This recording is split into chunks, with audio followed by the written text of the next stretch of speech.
Good evening, everyone, and thank you so much for joining us for our Medicine for Members lecture. We are so excited to have an amazing panel with us this evening and a really, really exciting topic. So this evening we have Sarah Jefferies, who's going to be our host and one of our speakers this evening. So Sarah, welcome and thanks so much for joining us. Thank you, Nikki. So welcome everyone to this evening, which is the meeting for Medicine for Members. As just explained, we've got several talks lined up for you this evening.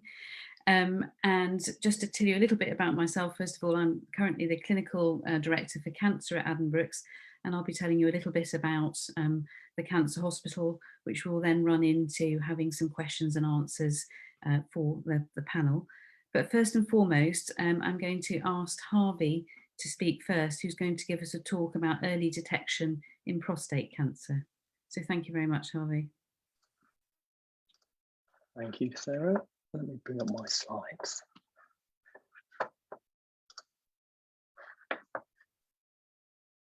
Okay, nice to see everybody, and thank you for joining us. My name is Harvey. I'm a clinical lecturer in urology. I work in the Cambridge CRUK Early Detection Programme, and I'm going to spend the next 10 minutes summarising how we're currently diagnosing patients with prostate cancer here in Cambridge.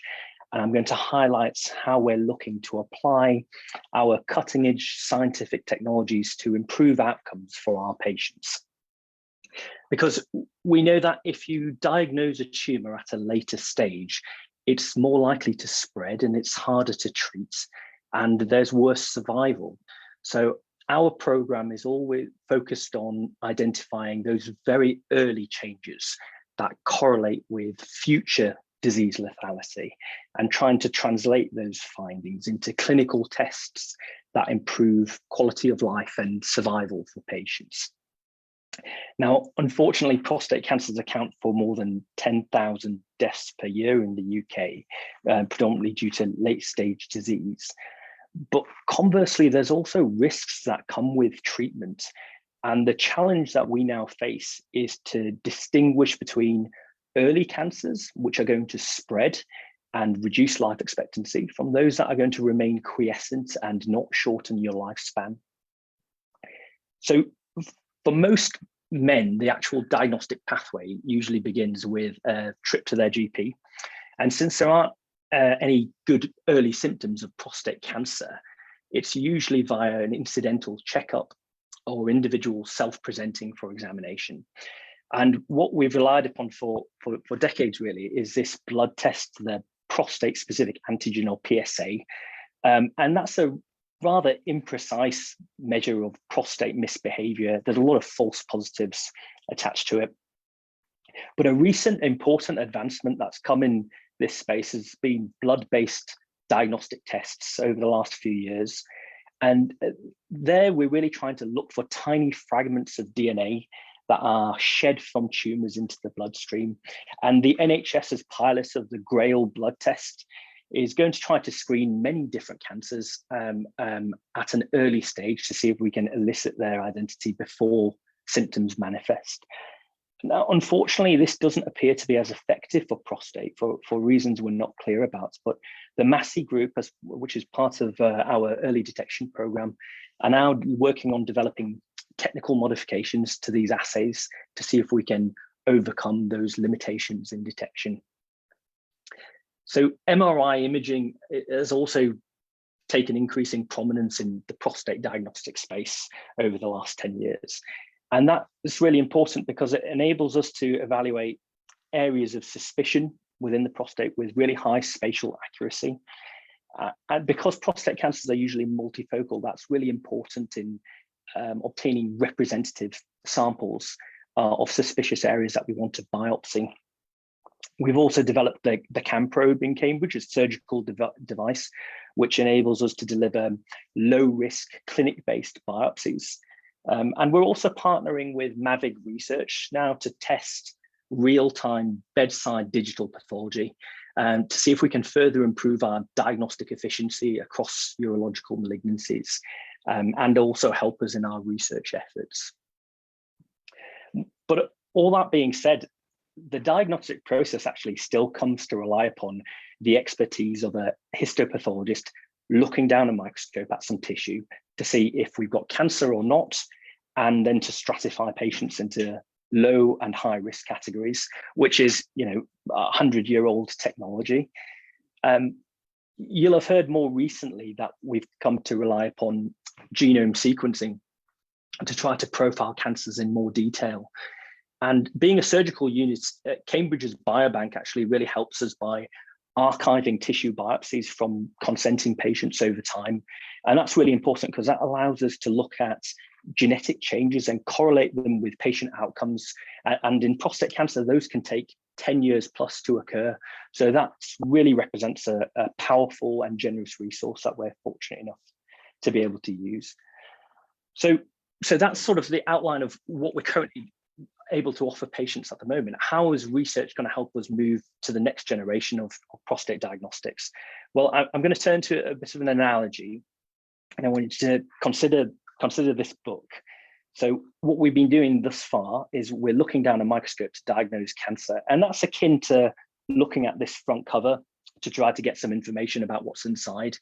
But we really need to look on the inside to find out more details, to find out really what Alex Ferguson is made of. So genome sequencing has been our way of trying to catalog changes within a tumor, and we get to look at changes of thousands of genes. And I think that would be probably akin to looking through the contents page of the book, because genetic sequencing up until now has really focused on measuring average signals across hundreds of thousands of cells from a specimen. And that means we can lose important information that's only present within a few cells, cells that might be really important in predicting how lethal a cancer might be in the future, because those signals can get drowned out by the noise of more numerous but insignificant cells. So we really need to get down to sort of single cell resolution methods, which I'd say would be akin to reading the words within each chapter to find out the really important information. So that's what we're planning to achieve with developing our score for prostate cancer risk using multiomics. This Scorpio biomarker we're going to try to use to try to accurately define each individual person's risk and allowing us to distinguish indolent from aggressive cases, and importantly, sparing patients the burden of unnecessary overtreatment. We're going to try to capture the molecular heterogeneity, that, you know, the complexity within a tumor, and that information is also going to feed back to help better inform other early detection strategies, like those that are based on cell-free DNA or imaging-based tests. So all this creates really large data sets that we generate from this sort of research, and now we're teaming up with artificial intelligence experts to establish what the most important network of signal changes may be occurring within our patient samples, and how best to combine this complex sequencing information with blood-based and radiology and histology variables. So over the next few years, Scorpio is going to help us to identify the important diagnostic signals using these most advanced technologies before we can then go on to scale these features into a practical clinical tests that we can start to begin trialing here in Cambridge.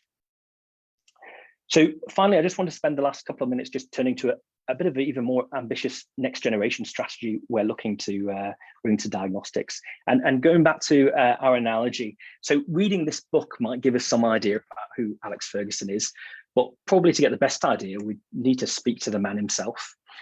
And so far, all the diagnostic modalities that I've outlined, they're descriptive. They sort of provide snapshots of a tumor size or appearance or composition. But suppose we can start to establish the function of a patient's prostate cells, how well they work, and what genes do they actually depend on to function. So that's what we're working on developing now. It's a subfield we've coined as phenognostics, so diagnostics through cellular phenotyping. And we're going to try to use functional genomic strategies to establish the contribution of individual genes to the growth and survival of cancer cells from individual patients. And we'll attempt to define tumor-specific synthetic dependencies and sort of provide a functional dimension to our diagnostic assessment. That's not readily achievable through just cataloging mutated genes. And we're partnering with Steve Jackson over at the Gurdon Institute and Adrestia Therapeutics to leverage commercial platforms. And that may also have line of sight to novel drug discovery opportunities. This is all quite an ambitious goal. We're starting to make good progress over the last 6 months. We've taken prostate biopsies from 20 patients or so who've helped us so far in this study. And we're growing cells in the laboratory, as you can see here, the sort of 3D organoids here growing over the course of the week. And we're really trying to get a feel and validate these models, how accurately they represent the tissue and some of the tumors that we've gone on to diagnose in these men, and then how we can then apply some of these next generation diagnostic strategies into these models. So this kind of work is really impossible to do without lots of collaborating partners, both in academic institutes and industry. And we're fortunate enough to have lots of those working here with us on the campus. And most importantly, the involvement and cooperation of our patients and their families who just enable all of this work to occur.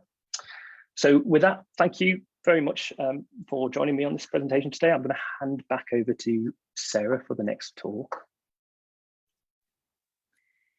So thank you, Harvey. That was a fantastic talk. I particularly like the explanation using Alex Ferguson. I will remember that now, it will help me in the future. So in terms of, we've got the Q&A function that you will be able to ask specific questions if you are, those of you who are watching are particularly interested in prostate research. So please pop some questions in there and we'll do our very best to answer them. So I'm next going to ask Evis Sala to speak, and she's going to give a talk about, which is based around ovarian cancer and imaging and some of the research methods that are being undertaken at the moment there. So I'll hand over to Evis. Thank you. Thank you very much, Sarah. Let me just share the screen.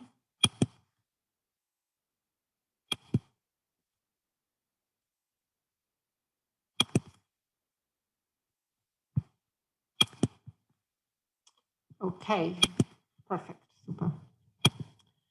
So thank you very much again, and thank you to the audience for making the time to be with us this evening. So I am an academic radiologist. My work is focused mainly in oncological imaging with a focus on particular focus in ovarian cancer. I also co-lead the Advanced Cancer Imaging Program and the Integrative Cancer Medicine Program for the Cancer Center. And what I'm going to do today is share with you some of the research we are doing in integrative cancer medicine. So really integrating multiple data streams. And Harvey did a good job because he explained some of those concepts. So my work is easier now. I'm going to take the example of ovarian cancer, but what we've developed can be valuable in other cancer types. And I think we've laid the foundation work to start translating these methods into the new cancer hospital in due course. So just a little bit about ovarian cancer to set the scene.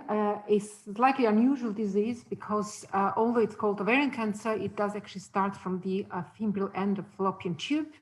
And because this part of the tube is open into the peritoneal cavity, the tumor sheds immediately into the peritoneal cavity, with the ovary being the first port of metastasis, but then spreading throughout the cavity, which means that at presentation, the patient presents with metastatic disease with those challenges of being heterogeneous throughout the space of the abdomen. It does not have any actionable genomic mutation, and it's got a very chaotic genome with a clonal evolution, which actually drives the resistance. So it is really important that we integrate various data streams to achieve a better prediction of outcome in these patients, and then also tailor our therapy accordingly. Just taking you back to what the patient journey is in ovarian cancer.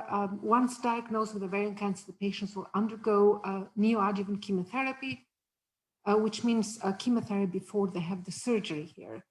So after the first 3 cycles of chemotherapy, we review these patients in our multidisciplinary team meetings, and about 2/3 of them respond very well, so they're non-resistant to treatment and they undergo surgery. But unfortunately, about 1/3 of those patients develop resistance to chemotherapy, so their tumor is not responding. And the key here is to actually be able to predict these patients early, so we don't make them undergo all these 3 cycles of chemotherapy, but then switch to another type of treatment, or even bring the surgery up front, because this is going to be a chemo-resistant disease. So a key point here is the discussion of the at the multidisciplinary team meeting, and this is how one of our rooms would look like when all the core team will sit together, or via Zoom or Teams or Starleaf, currently due to COVID, but then still virtually sit together and discuss the patients. You can see the images here and then the pathology. So what I want to show you is the research we've done, so we can change this setup in a setup when the data is also integrated, so the treatment decisions are made in a much better way. And why is it sometimes difficult to really integrate this data in the space of the multidisciplinary meeting? Well, because the patient journey can be quite complex. So this is just one patient that I'm going to focus on, and as you can see, through the 7 years of the patient journey, there are multiple types of treatment she has, multiple blood tests, multiple imaging, and so multiple events. So it is really very difficult sometimes to actually, in the space of 10 minutes for a discussion for each patient, to actually integrate this information and make an important decision. So just going to the imaging on this patient, this is the time point 1, this is a CT, just one slide showing you the abdomen, kidneys here at the back, stomach at the front and liver here. And one of the marker lesions in this patient is this tumor here in the center. And the patient comes back after treatment, after 3 cycles of chemotherapy, and this tumor is bigger. So if we were to actually measure the size of the tumor, is outlined here, this tumor would be bigger, so this will be a treatment resistance. And this is what we do currently in the current clinical setting. But actually, what has changed in this tumor is not just the size, it's also the composition, how this tumor is made up, which is difficult to actually see with a bare eye.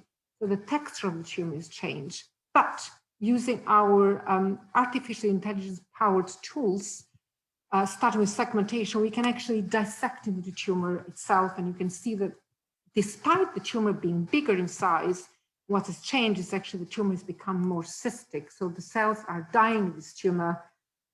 So the tumor actually is responding to treatment rather than not responding. So this is a new tool we've developed, which we would hope to then use soon in patients. So here is the pipeline of our clinical research setting. Obviously starts with a normal clinical routine, the diagnosis is made, the CT is acquired on these patients, and then the automatic tumor segmentation occurs, and I'm going to spend a minute or so to explain that. And then we can look at the tumor composition, what we call these radiomic maps, and I'll give an example of that. And then we can use those maps to create a virtual biopsy of the tumor, because those lesions are clearly different. We can target those with our methods we've developed, and then you can see how these have changed the treatment. So maybe in the future we'll be able to limit or reduce the number of biopsies and biopsy those lesions more intelligently than we do now.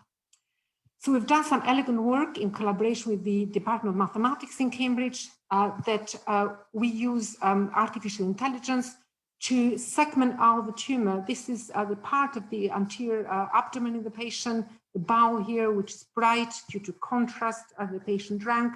And this is the tumor. And the blue line is what a computer does, and the green and the red line is what 2 very experienced radiologists do. So as you can see here, the computer is as good as any of us outlining these lesions. This is really an important message, because then we can free up the time of the radiologist, and the computer can actually do this first segmentation. And also the computer itself is more reproducible. So the data we can actually generate from those images is going to be more reproducible than currently is. So the second step is actually extracting the information about this composition of the tumor that I showed you in the CT. And just to explain it simply, those are photographs of various paintings. And as you see, from going from this painting on the right here, which is a Mars Rothko painting, towards the left on the Jackson Pollock painting, you can see that even with a bare eye, in this case, you can say, well, this is more homogeneous and the one far here is more heterogeneous. But by using computer programs, you can actually extract those numbers, homogeneity and entropy, for example, to actually tell you how more homogeneous or heterogeneous this painting is. And of course, you can do it for a tumor as well. And then we can use this data to integrate with the blood biomarkers as well as with the other data for the patient. So here we are now. Currently, the CT is performed. This is another patient. You can see these large tumors into the abdomen, this patient with ovarian cancer. What we can do soon in the future is actually have an automated segmentation and then have this feature extraction that shows you the composition of the tumor. So just of a sudden, something you can't see with your bare eye, you can see the difference in the tumor, and you can track those during treatment. Not only you can track them during treatments, but you can really use this information to predict before the treatment starts if this patient is going to do better or worse, and then maybe offer other options. You can see two different patients here. The patient at the top, despite having more disease in the abdomen and pelvis, has a more homogeneous disease and survives better than the patient at the bottom, which has a more heterogeneous disease in terms of that composition of the tissue, which we can't see with the bare eyes. So this is our current setup when those images are acquired in radiology, and then the computation happens in our computation lab. But then we're also able now, thanks to a very fruitful collaboration with Canon Medical Systems, to actually use our ultrasound suite to fuse those images, the ultrasound with the CT, in order to really biopsy those different areas of tumors that we can actually track during treatment and see if we can change those images into virtual biopsies in the future. And just this, as this movie plays, showing an example of a real-time biopsy. And this is what the radiologist sees as they do the biopsy. They see in what a part of the tumor they are. And currently, on the clinical setting, we can only do the right-hand side, but in the future, we'll be able to actually do these biopsies in a more targeted way. So if you remember that first image of this of the tumor of the multidisciplinary team meeting, what we want to do is actually change that. Change in a way that the information is integrated when it's presenting. It's simplified, focused and personalized for each patient. You can see here, for example, we now at baseline, we have the details on the tumor grade, for example, the genomic makeup, is this a mutation in this patient, and also what Harvey explained beautifully, the circulating tumor in the blood in this patient, as well as imaging, and not just a simple slice of CT, but actually the composition of the tumor in this patient.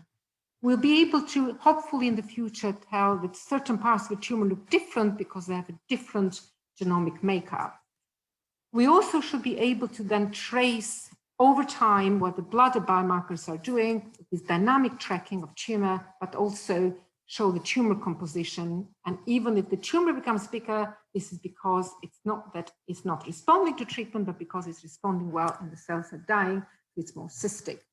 We'll build up bioflags to tell us that, look, as you discuss this patient, their tumor markers are going down, their cystic component of the lesion is increasing. So this patient actually is responding very well to treatment rather than non-responder. But we'll also have a global view of seeing where our patient actually stands in the group of the last 100 or so patients, and compare them with the similar patients to actually compare the treatment and how they're doing, and if there is any other treatment that we can offer them, which can lead to a better outcome. So I hope I've given you a glimpse of what we've done in our programs to actually make a more meaningful data integration, then hopefully use this in the New Cancer Hospital. And of course, the lab has been very busy of publishing the results, but also building up the pipeline. So we're ready in the years to come to actually translate this into clinical practice.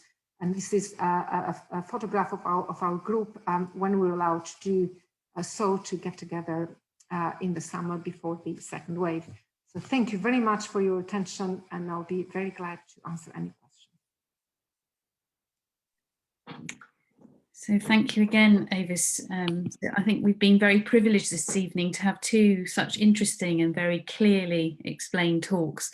Again, I had no idea you could look at heterogeneity and entropy on classical pieces of art. So something else I've learned today.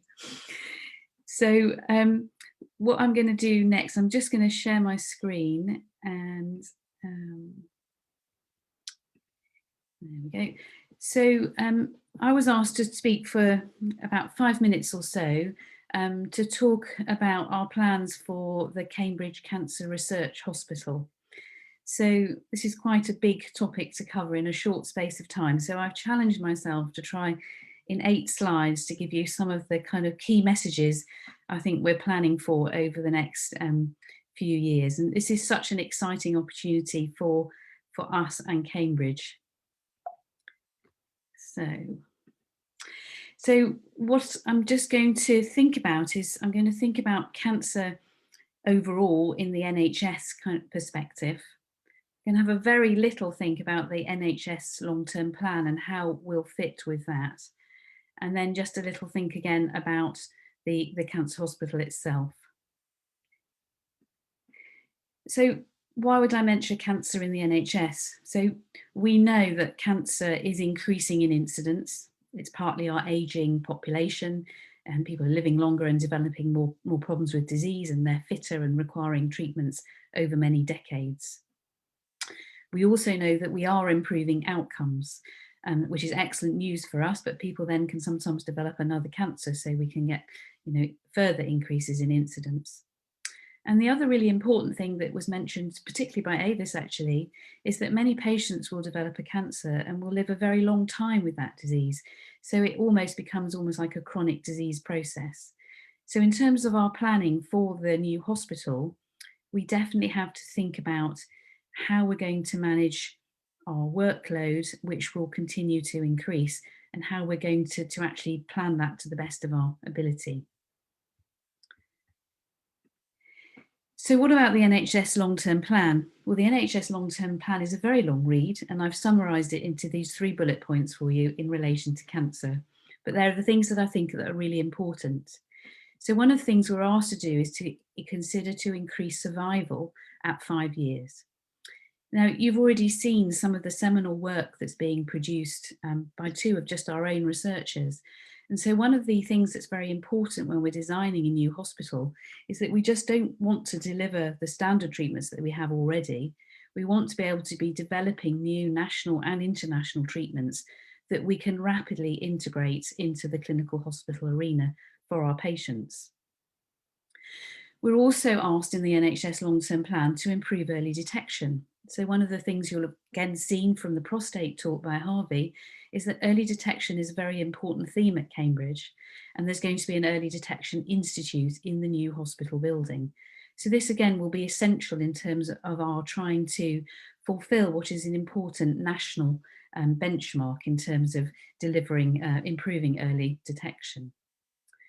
The other thing that we've been asked to consider is to stratify patient follow-up. And that means really, I think for me, it means about patient-directed follow-up.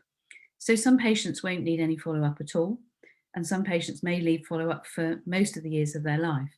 And so we have an important opportunity really to look at how we can maximise our resource in the cancer hospital and stratify patients so that they are looked after, hopefully self-directed by themselves, but offering the best long-term follow-up that they need and will require. So I said a very succinct summary of a very long document.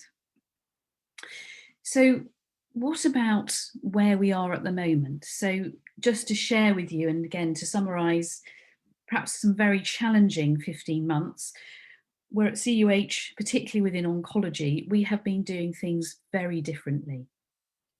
So in terms of thinking about our new hospital, some of the things that I have seen and know and understand that if we can improve the environment of our hospital for our patients and staff, we will see improvements. And we had the opportunity to remove the oncology unit to a different hospital in Cambridge, which offered single side rooms. And we saw improved patient satisfaction, and we definitely saw reduced infection. And that will be relevant even when we come out of the COVID era, because for cancer patients, all types of infection are really important to reduce. So we know that the new campus hospital that we're designing will have, the best environment for looking after patients during their cancer treatment. We also know and embraced the most enormous shift from seeing people face to face to remote consultation. And what's incredible is that we could do it and deliver it. And so that's something we need to take with us now. We know that we can, broadly across the whole of the NHS, we've moved a huge amount of patient consultation to be either telephone or video. And what we need to do now is we need to look at which groups benefit from that most, which patients do we need to see face to face, what have we done well, what are we missing out on, and get patient feedback and staff feedback so that when we move to a new environment, we make the most of these new abilities to see patients and to deliver care. Which brings me on to patient-directed care, because as a doctor, I think we sometimes don't think about what happens to the patient and the journey in and out of hospital, but I've been very impressed by the number of patients that I've talked to who actually love having most of their care delivered at home. So in the last year, again, we've changed our practices amazingly to offer patients treatment nearer to home, so in local hospitals or in outreach centres. We've offered patients treatment in their own home, and we've offered patients the ability to learn how to give their treatment in their own home.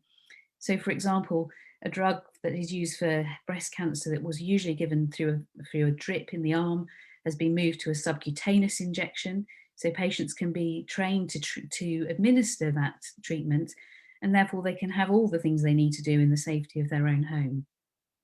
So although it's been a really difficult and challenging time, I think, over the last year or so, it's actually given us a huge amount of insight in how we can change our working practices. And that's going to be essential, I think, for making the most of the opportunity of having a new cancer research hospital.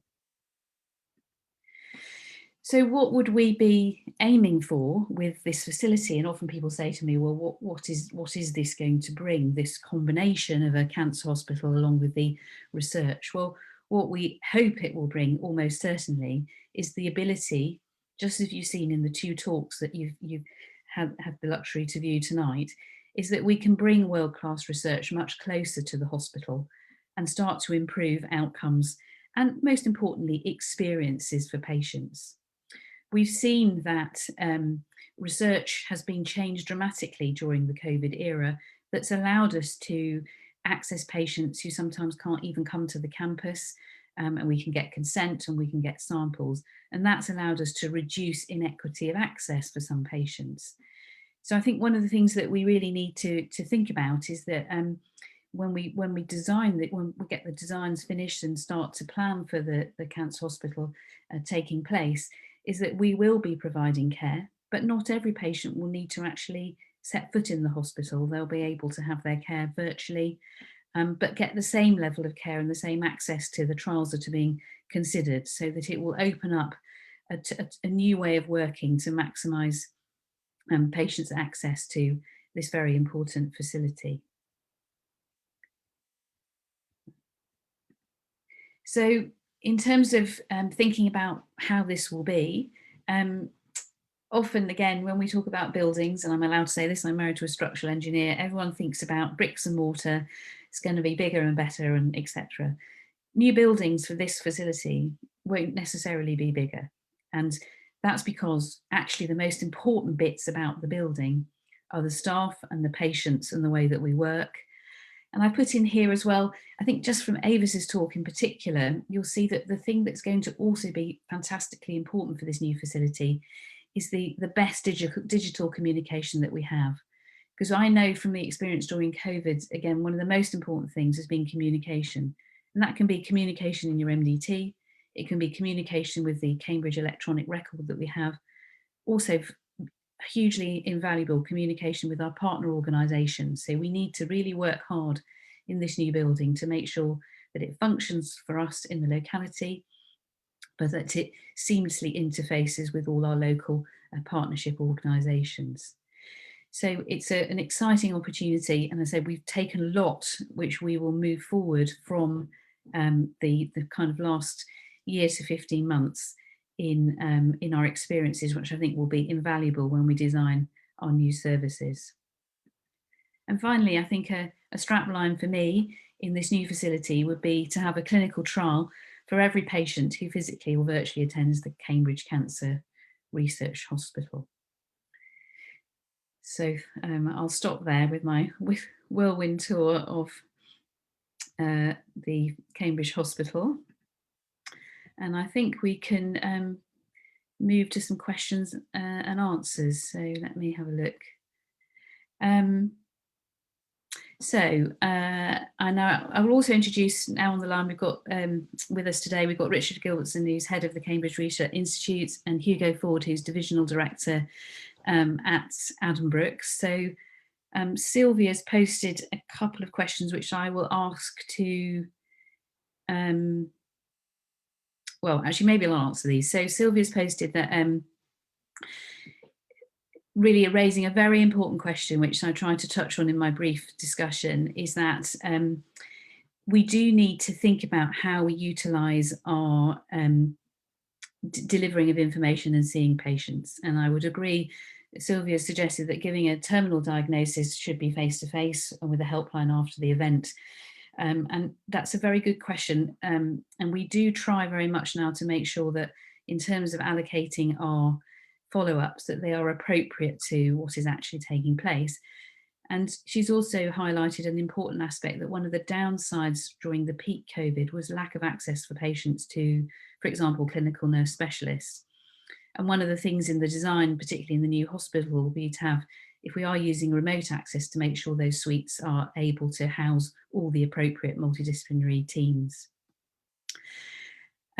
So I might ask the next question for maybe Richard to answer, which is Anne's posted, if much of the diagnosis and treatment can be done remotely at home, is it really necessary to have a new building for a cancer research hospital?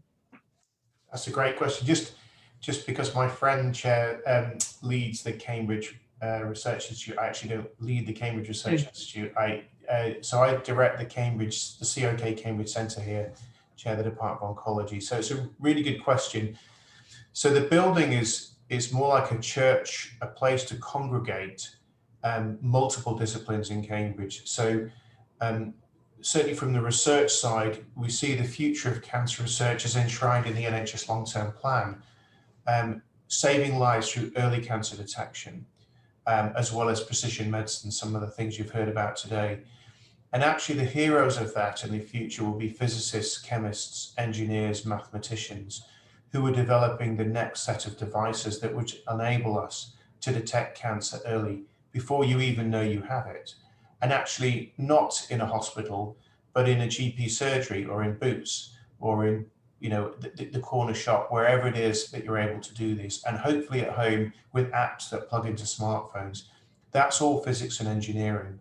However, what we know is to make that happen as quickly as possible, those individuals need to be positioned alongside nurses, physicians, working with patients every day.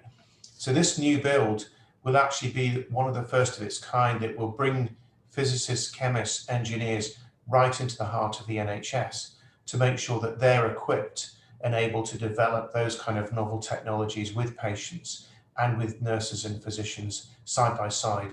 So that's what this is about. So to be able to get to do those diagnoses at home and closer to your own communities, we need to be able to conduct that research within the context of the research hospital. Thank you, Richard. There's a question for both Evis and Harvey about what the Cancer Research Hospital will enable them to do that they can't do now, which is from Sue Arnold, who's the CPPG rep.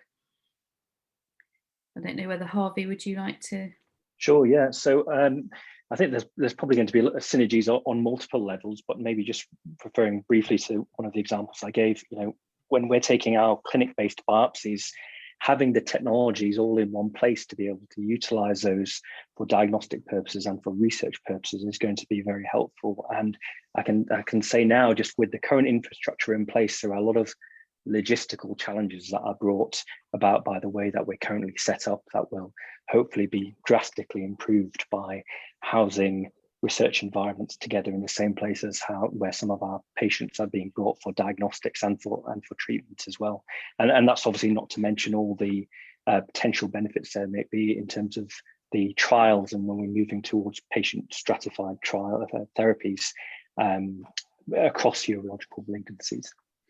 Thank you. So I can add, I completely agree with what Harvey said, and actually Richard said the same, saying the co-location is important, not just for the medical professionals, the nurses and the rest, but also the engineers, the computer scientists, the data scientists, which now are located in different buildings, but more importantly, to do it live, real time for the patient. What I've shown you, at least on that area of research, it's done offline. What we want to do is actually do it in real time. So by co-locating people, having all the resources together, understanding the process and being part of that core team. So the core team won't be just the clinicians anymore, it will be the computer scientists, the engineers. So this is welcome to the future. Thank you, Evis. Hugo, I was wondering if I could ask you, there's an interesting question from Sarah Vincent, who is asking a further explanation of what is meant by patient-directed care. Does that just mean treating patients at home, or is it other things too? Well, yeah, thanks, Sarah. It's a very good question, actually.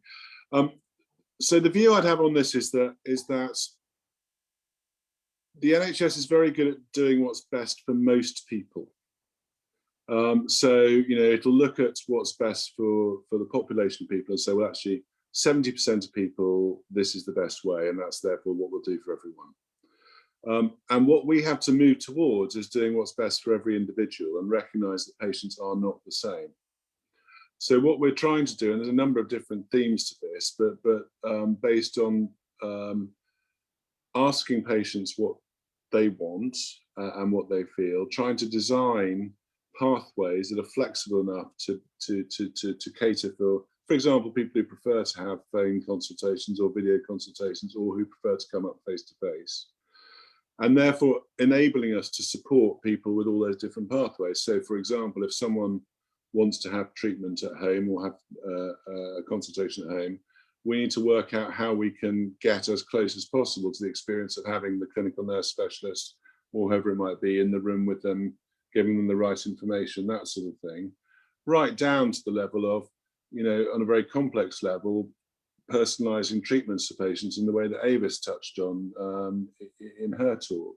So for me, it's about putting the patient in charge in terms of hopefully designing and putting us up on where we're.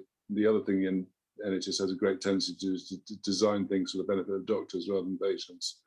So really putting the patients in charge in terms of some of the design and planning, particularly of the services rather than the buildings, but also of the environment. And then, as I say, really directing care to the individual patients as much as possible rather than a population. Thank you.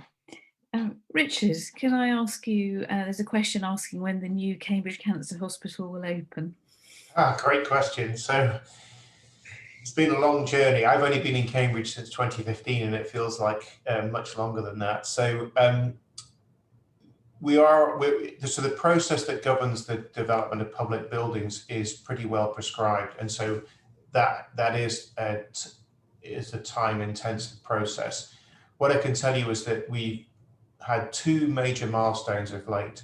The first one is at the end of last year, government, through the Hospital Infrastructure Project, committed £150 million to the Cambridge Cancer Research Hospital. That was a major boost, because basically not only did that say that government is behind this, but it also therefore gives us a position to raise philanthropy around it with security of having the sort of validity of government's interest and support.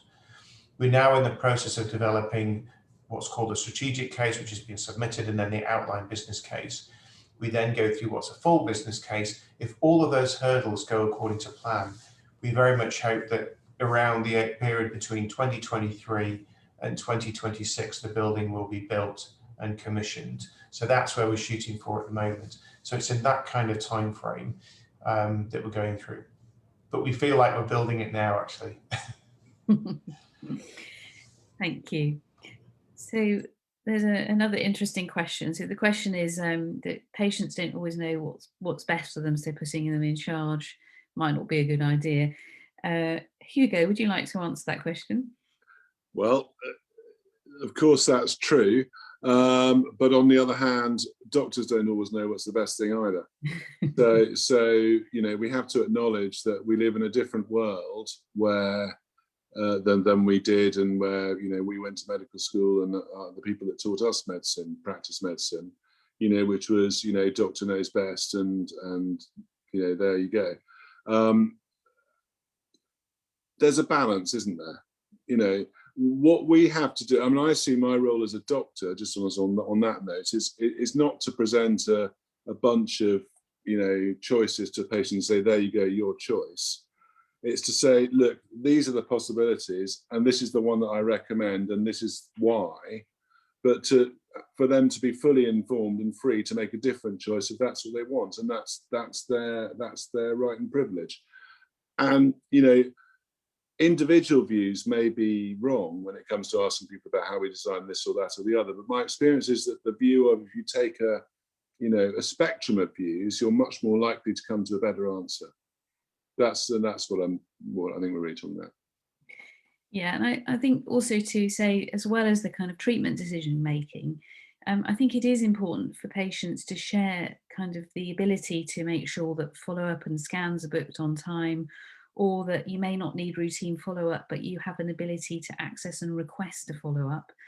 And I think ultimately a lot of these follow-up things will be automated, but actually it needs to be in partnership with patients. So for example, you can log new symptoms, and, you know, for example, the electronic record system we have at Cambridge, we don't use to the fullest of its ability at all yet.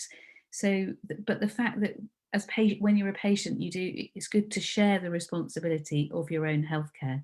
So, you know, it spans a whole range as well as the treatment decisions. I think and that's a really important thing, I think, to kind of change when Hugo and I trained, you know, that doctor knows best, it's a partnership. We want to deliver the best healthcare, and as a patient, you want to receive the best healthcare. So having some interaction with that is really important, I think. So Richard, this might be for you. The new Children's Hospital is going to be built concurrently with the new Cancer Hospital? Yeah, so as I mentioned, I chair the Department of Oncology around the Cancer Centre here, but I'm actually a paediatric oncologist by background. So it's fantastic that we will have a children's hospital on campus as well. The plan is, at the moment, both the university and the hospital are pushing those projects forward together as the lead efforts. We very much hope that they will be done in concert. And that's important for us because children with cancers, and indeed some of the teenagers with cancer, will be treated within that hospital. So that's very important. So a partnership with the research side as well as the clinical side for cancer is critical. So yes, they very much aim on campus, although they'll be in different parts of the campus. That project is being pushed forward at the same time. There's another excellent question, actually, which I wonder whether, Hugo, you might like to answer about. It's a question about using co-design, so shared decision making. So maybe, because we have an excellent patient partnership group here, so I didn't know if you wanted to add a bit more. Yeah, so and I see Sue Arnold from our patient partnership group is obviously listening, but yeah, co-production is really what we're talking about here.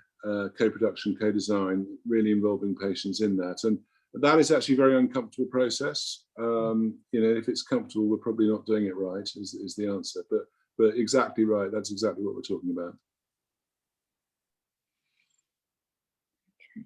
And sorry, just to add to that, we're very lucky to have a very engaged partnership group, you know, with a large number of people who've either they themselves or their close relatives or contacts have had, you know, experience of cancer or being treated with cancer with us. So they really do know what they're talking about, and who are prepared to share their experiences with us. You know, it's incredibly useful.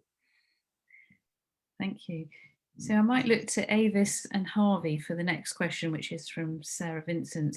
It's a question asking, do patients in general, are they happy to share their data, or is there a mistrust around big data and AI? I don't know if you have thoughts on that.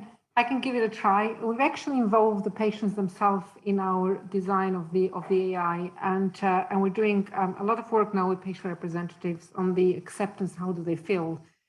about their scans having their first sort of segmentation or estimation with the AI, and then obviously a specialist looking at them start with. And patients are more accepting than we think they are. And one of the very interesting comments we had from one of the patients, she said, well, I don't mind the AI looking at my notes. The AI probably doesn't gossip about me. which was very interesting. So I think it's important that patients are involved, and one of the things we've done very successfully is actually involve them in our research. So, but they have to be part of the effort. Thank you. Did you want to add anything, Harvey, or not come across any problems? I'd echo all of that, and that just it always amazes me how generous patients and their families are with volunteering to take part in these studies. And it's important that we continue to keep them informed about what we're using these samples for and how the data is used, and have a sort of robust ethics. And it is very robust that we've got in place to make sure that this information is handled appropriately. So there's another question, which is, I'll try to answer, and Hugo might like to chip in. So this is addressing the concept that as we move our kind of ability to detect cancer earlier and earlier, it's really how do we, firstly, I think there are a whole number of questions which are nicely put in by Julia. One is, how do we convey that information, and two, how robust will we know about whether the cancer could develop into being a serious life-threatening cancer? So I think any diagnosis that is made, whether it's made by a CT scan or by a blood test, we would still be managing in the same way that we'd manage new cancer diagnosis. So we would understand the implication, and so we would impart the information in exactly the same way that we do now, in the forum that we feel is best for the patient. And usually new diagnoses, we'd expect the majority of them to be face-to-face. We already do have a number of cancers which are diagnosed at very early stage, where we have a lot of uncertainty as to whether they will be significant to someone's life. And so, for example, thyroid cancer is a very good example of that, because about 90% of them are very indolent and may not threaten someone's life at all. But it is something I think we'll need to carefully monitor. And I think the other thing is, as blood tests become available, for example, they can be accessed from all sorts of mechanisms. And we see that now with people going for genetic testing, that we can then get results where patients aren't supported if you can get a result you're not expecting. But it is something we're going to have to build into early detection. And what we hope early detection will do, of course, is to actually veer something off course from becoming a cancer. But it will be a whole new sort of informatics and management process to take on board for us, I think. I don't know if you wanted to add anything to that, Hugo. Well, yeah, so I totally agree with that. I mean, you'll be aware probably, Julie, from the question, there is quite a lot of discussion with some cancers about whether detecting them early improves the long-term outcome or not. I mean, the best solution, of course, is to stop people from getting cancer altogether in the first place, because I think unquestionably that will improve long-term outcomes. So a large part of this, the whole project in terms of improving cancer outcomes in the region will be about identifying people at risk of cancer and stopping them from getting in the first place. There are a number of ways in which you can do that, and about helping people with lifestyle interventions and so on, which again will stop them from getting cancer. So in terms of the whole project of what we want to do in the east of England, there's much more to it than just getting people into a cancer hospital for cancer treatment.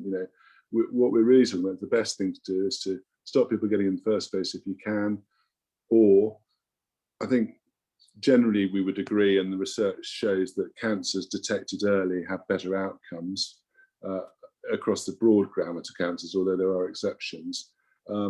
But we really do have to do the research into this to make sure that we're not intervening in a way that actually causes patients harm. And that's one of the reasons why it's really important that this is done in a research context, so we can actually look at these data sets and make the correct conclusions from the data that we produce. Richard, would you have anything else to say? I mean, the ethics point of view is very interesting. In fact, we do involve ethicists in some of the projects that we discuss, and we will, I think, increasingly need to, in early detection, actually involve, and again, that's in partnership with patients, but also lay people and experts in medical ethics as to, as to how we design these programs to give the right outcome for patients. Yeah, no, I think you're absolutely spot on, Hugo. I completely agree with that and what Sarah said. I think the other thing, it speaks to why we need the Cancer Research Hospital, because as you said, Hugo, it's not just about getting fancy diagnostics. So in crude terms, we can tell patients earlier you've got cancer, but alongside that, we'll be developing all of the interventions that will have an impact at those earlier stages. And so that's the critical aspect, is not just to diagnose it early, but to intervene before this is a rampant disease which is spread through a patient's body. Mm-hmm. I've just been asked to say a bit more about how we could identify people at risk of cancer.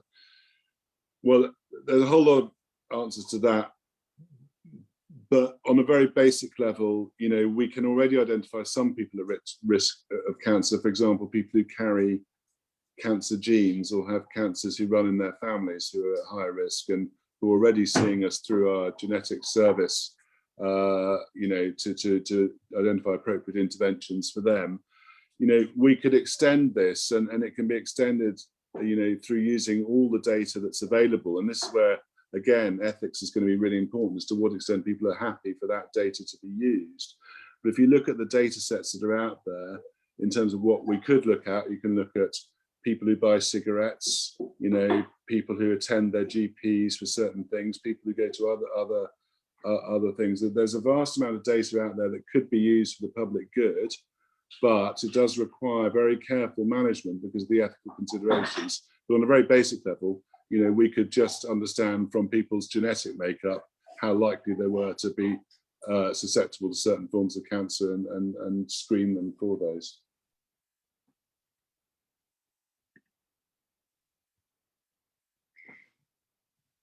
So there's, and I think this might be the final question in terms of time, but there's a question posted about how we could support clinical care and research in primary care where patients are the first point of contact. So I don't know, Richard, would you like to? Yeah, I think that's critical. And, it does sort of speak to the increasing importance of early detection research. When I was first training 30 years ago, whatever, if you were interested in prevention or early detection, you were sort of a bit of a sad joke. But now, actually, that's where all the action is, because we know, for many reasons, as you've heard tonight, that detecting cancer early is critical. But if you're going to do that, it has to be done in the community. It has to be done in general practice. And the program that Harvey's a member of, that's led by Rebecca Fitzgerald, is a world-leading example of that. So it doesn't just happen in Addenbrooke, it happens in more than 60 GP surgeries across East Anglia and much of the UK, in which some of those devices we talked about are actually being tested by general practitioners, by nurses in those practice on patients. And that information is being fed back to Cambridge to coordinate the research. And it's that sort of partnership between primary care, secondary care and tertiary care which will absolutely trailblaze the early detection efforts, and we're going to be doing much more of that. Moreover, in the actual early cancer component of the new hospital, there'll actually be GP surgeries, so we can work alongside general practitioners. So we don't have this crazy system where, first of all, somebody has an idea and they tinker with it in a lab for several years, and then somebody does a little bit of it in a hospital, and then they go to a general practitioner and say, we've got this fantastic idea. We've got this 3-foot pole that you have to stick up somebody's backside and it will tell you where they've got cancer. And of course, the GP will say, nobody's ever going to do that. And it's taken 6 years to discover that. And so what we're going to be doing with general practitioners is working alongside them to understand, with their skill set and their experience, what will be acceptable to the general population alongside patients and normal individuals who are part of that process. So we can concertina and shorten the development of really effective interventions as quickly as possible. And that's going to be the magic of bringing together everything that's wonderful in the NHS to work together in one site. Thank you. So I think it's just gone 7:30. So I'd really like to thank Evis and Harvey for their talks, are fantastic. So thank you very much for that. And invaluable panel discussion from Richard and Hugo. So anything else you'd like to add, Nikki? Or I just want to thank everyone so much for joining us this evening. It was a really interesting talk. And thank you to everybody who has been watching live. And to anybody who's joining us for the first time and perhaps is not a member, jump onto our website and go have a look and maybe come and join our membership. We have regular correspondence that goes out that keeps you up to date with what's happening in the hospital. And of course, invitations to events such as this. But thank you so much, everybody, for joining, and have a lovely evening. thank you.